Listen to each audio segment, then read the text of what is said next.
Hello everyone, this is CJ with Cycletron. Today I want to talk about the Yamaha MT series of naked style motorcycles. I'm out riding my son's MT03. It's a blast. This bike's a lot of fun. This is what it looks like.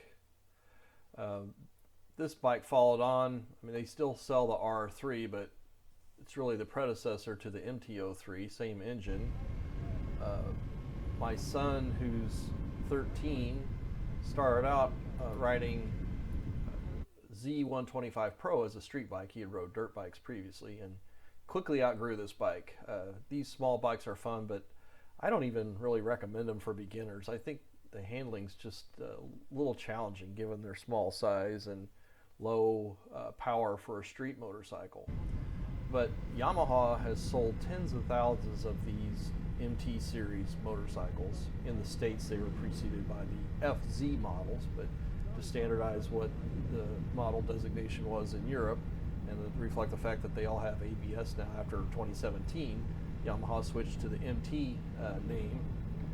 But they are really affordable motorcycles, relatively speaking. So they emphasize functionality and performance over form.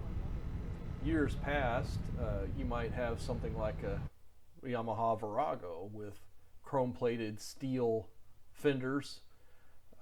It's a much heavier bike, relatively speaking, compared to these naked bikes. Even a 2005 600R Yamaha had a painted steel tank. So there's some trade-offs with these MT series motorcycles compared to more traditional motorcycles that may have elevated aesthetics, as it were. To give you an example, my son has a Kawasaki Z900 RS, beautiful bike, painted steel gas tank, but the replacement cost for this gas tank is over $2,000. So again, the whole idea with these naked style bikes is you get a lot of performance, you get modern styling. They're more likely to appeal to a younger rider who doesn't really have a connection with those more retro style motorcycles. The trade-off is, though, you got a lot of plastic finishes, one for lighter weight and two for cost. That may not appeal to everyone, but it certainly keeps the price down. So let's start out looking at the specs for the MT03. In the US it was introduced in 2016. Current MSRP is $4,600.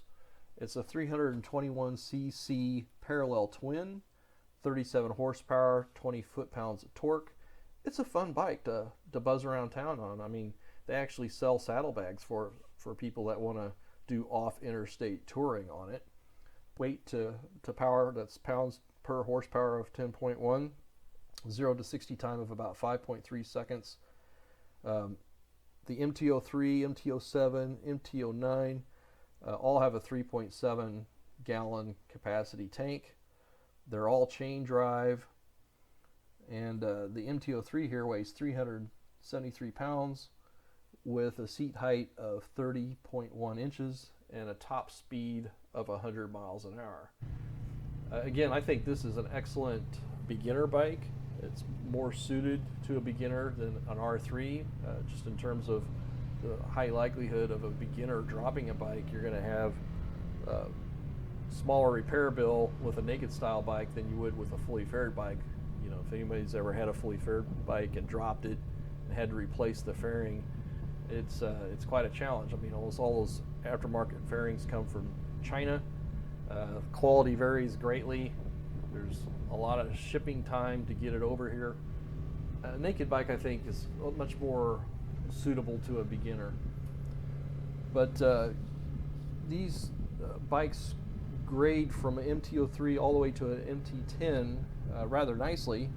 The MT03 and the MT07 compare the closest to each other in terms of being parallel twins. With the MT07, you bump up to 689cc displacement engine, quite a bit of, almost double the horsepower at 73 horses and 50 foot-pounds of torque. The weight to power ratio is half of what it was for the MT03, so it's 5.5. pounds per horsepower. 0 to 60 time of 3.3 seconds. Going back to the MT03, it's the only bike that's made in Indonesia by Yamaha in the MT series. All the others are made in Japan. But the MT07 is, I think, the new modern standard from Yamaha. It's a hugely popular bike. I understand they've sold probably over 120,000 of them to date. It's a very solid motorcycle. The MT07 retails for $7,600, and it may be all the bike that many people need. If you're an older rider looking to downsize, or a beginning rider that may have had some previous experience in some fashion, you could probably start out on an MT07. Again, I think if you're not going to do a lot of highway riding, an MT03 would be suitable for a lot of people for many years starting out. Now you get into the MT09. I actually owned a 2014 FC09. It was a blast. Of course, the MT09 has a 6-axis IMU. It's upgraded a lot of technology. They've improved the ride-by-wire, the throttle response on the fueling. It's an inline triple. Produces a ton of torque, about 117 horsepower and 69 foot-pounds of torque. It has 3.6 pounds per horsepower ratio. It actually has the fastest 0 to 60 time of the MT series bikes at 2.9 seconds. I mean, it's a proper, what they say, hooligan bike, although I didn't ride mine that way. Tends to want to lift the front wheel off the ground quite easily. Again, I didn't ride it that aggressively. You've got the ability to program the different, well, you got different mode maps for it, but you can also vary the amount of electronic intervention for wheelie control and the like. All the MT series bikes, again, are chain drive, so you got a little bit more maintenance. I mean, it's more or less standard now for bikes to be chain drive. Back in the day, and I'd say in the 80s in particular, a lot of the standard bikes were shaft drive, but in terms of cost and performance, bikes now tend to be chain final drive. So, you know, these bikes are just loads of fun. Again, they appeal to people for a lot of reasons. You get a lot of performance and functionality relative to the price. If you want something that's top tier in terms of aesthetics, fit and finish, you probably look for a Harley Davidson or a Triumph or one of the specialty models, say the Z900 RS from Kawasaki, which is really a retro style model motorcycle. But again, it's emphasizing more of the finishes of the bike over what you might have for the MT series. You know, with the MT series, you've got modern LED lighting. The looks to some people are a bit robotic looking. I can kind of see that, or insect-like. But I think the styling can grow on you.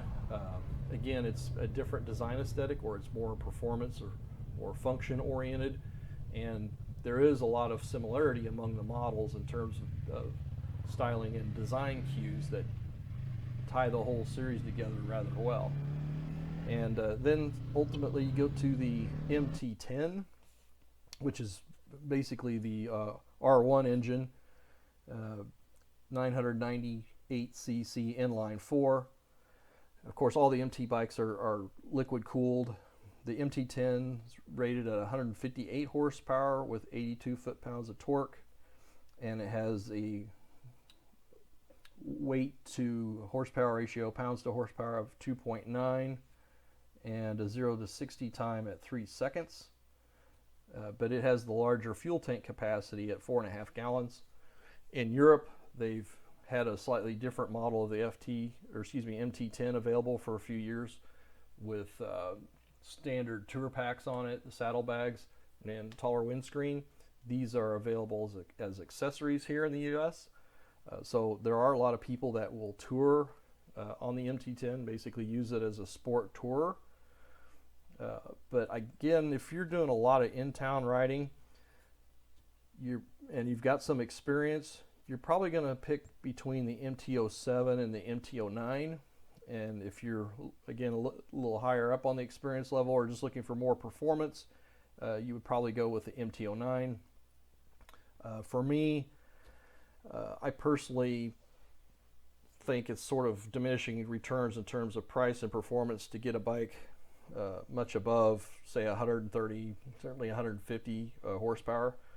So the MT10 at 158, you know, it weighs 463 pounds, so it weighs 50 pounds more than the MT09.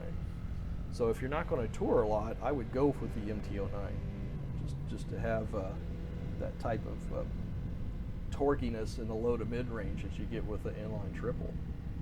But I'd be curious to see what your all's take is on the Yamaha MT series. Have you thought about buying a bike like this for you or someone in your family? Have you owned one of these? What did you think about it? As I mentioned, I owned the FZ09. The only reason I got it is at that time my wife was riding with me, and the FZ09 is really not a good two-up bike. In fact, I don't think any of these MT series are good two-up bikes for any length of time. I think these are geared more towards the solo rider, and that's fine. I mean, that's why I've got my Harley Street Glide for long distance touring going two-up. But there's no denying that these are exciting bikes. They've brought a lot of newer people into motorcycling, I believe. And the MT series has really increased the popularity of the naked style motorcycle, or as Yamaha calls them, the hyper naked motorcycle. So again, please let me know your thoughts in the comments section, and please look out for future videos. Thanks very much.